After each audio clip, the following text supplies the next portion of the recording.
A bride's wedding day glow starts long before the walk down the aisle, but when it comes to doing your own makeup on your big day, you want it to last from I do to the last photo without overdoing it. So we invited makeup artist Daniela Bell with helpful tips. Good morning to you, my girl. Good morning. So happy to be here. I'm so glad to have you here. My goodness. Okay, so let's talk about it. What are the biggest mistakes brides make when doing their own makeup for their wedding? Well, that could be one of the mistakes. I think that's the mistake right there, but tell me more. No, I mean, hiring a makeup artist, it could be obviously like, it'll take all the stress away from you. But if you're in a budget and you want to do it yourself, or you just feel more comfortable and confident doing yourself, by all means, I'm here to just teach you just a few things. I feel like the longevity of the makeup sometimes is not done correctly. Yes. The application underneath before you start putting foundation on, it's super important. So always have a good moisturizer, a good primer underneath, just to kind of help you throughout the day. I don't wear primers all the time, but when I have events or like I'm coming on TV or stuff like that, I do wear a primer because it hydrates your skin better and it creates that barrier so your skin does not absorb the makeup. Nice. And when you're getting married, you're going to be hugging and kissing everyone, and of course your makeup can rub on people, right? So like it's better to just have that barrier to protect that makeup and grab into it so that it doesn't come off on anyone. So I use a primer every day, but I never knew the actual meaning of the primer. I've just been doing it because they say to do it, but now I know, which makes so much more sense. Okay, so how can brides achieve a natural glow without looking overdone or like it's too much? You know, sometimes less is more, especially when you're getting married. You don't want to have too much that if something goes wrong and like your mascara starts like smearing or something, then you're just like a hot mess immediately. So less is more. So you can actually like touch up if you need to, and it's easier to correct. So we're keeping with the neutral colors because I feel like that's just like an easy way to do your makeup. Just like neutral tones, nothing too heavy, nothing just keep too it nice and soft. Yeah. But I see what you mean because I was about to, my next question, because I love blush and I'm like a blush fanatic. Same. And I maybe go too heavy on it sometimes, but you say maybe don't overdo it. You choose a soft color even. Yes. I like a puppy pink, but sometimes for wedding, it could be a little too much. So go for the coral colors. I love a good coral blush because it just kind of gives you that like radiance. It does add a little bit of flush without it being too overwhelming. And of course, when you're taking pictures, you want to have enough blush so that it actually shows and it doesn't make you look washed out. But it's okay to, you know, not add crazy amounts, just like a good amount that kind of stays like on top of the cheeks. Yes, just a good amount that just stops on the top of the cheeks. Don't do it too far low.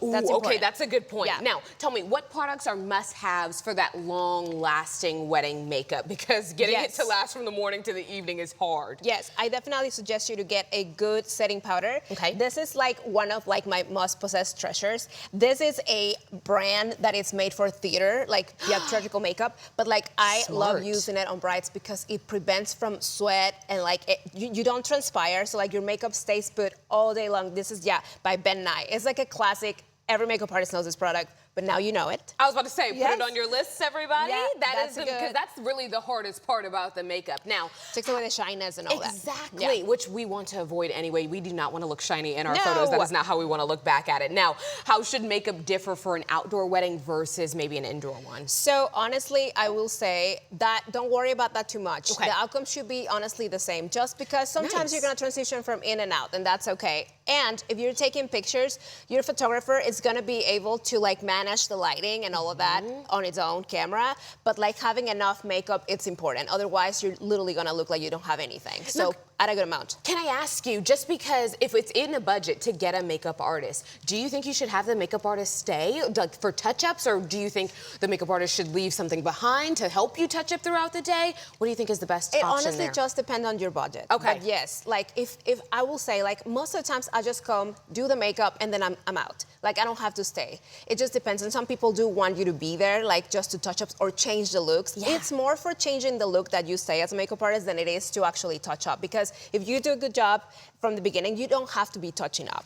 Very, very good. Set the foundation the first time. That way you don't have to keep going back in. And seal it. Let's talk about that. What are you using? You want to use a spray. You want to spray really well because this will prevent your makeup from transferring onto others, but also it will keep it on lock. It's like basically hairspray for your hair, but for your face. Exactly, exactly. We didn't get to lashes this morning, but I want to touch on them because you have fabulous lashes in your line. They're Tell me what perfect wedding ones you have. Well, you can see the difference between one eye and the other. Like even just the smallest amount of lash can make a difference. And when you're taking pictures, you guys, you have to have lashes. Like, it doesn't matter if you're a very natural girl, you can go for this type of lashes that are just honestly the little clusters, and you can stick them and just press them because they're waterproof. So if you're tearing, if you're crying, and it's you don't fine. need mascara. You don't need to put mascara. So like if mascara is an issue when you are obviously, you know, in such an emotional day, then don't wear mascara. You just don't even put have to worry about the press on drip. Lashes. Yes. Very, very good. These are fabulous so tips, good. Daniela. Tell us where we can find all the things about you and also the line as well. You guys can follow me on social media, Daniela Bell Lashes, Daniela Bell Beauty, or on my website, danielabellbeauty.com. So good. Okay, everybody, this was the main thing right here, is the Ben Nye. That's the main thing for me. That's going on my list. Thanks for being here. You guys.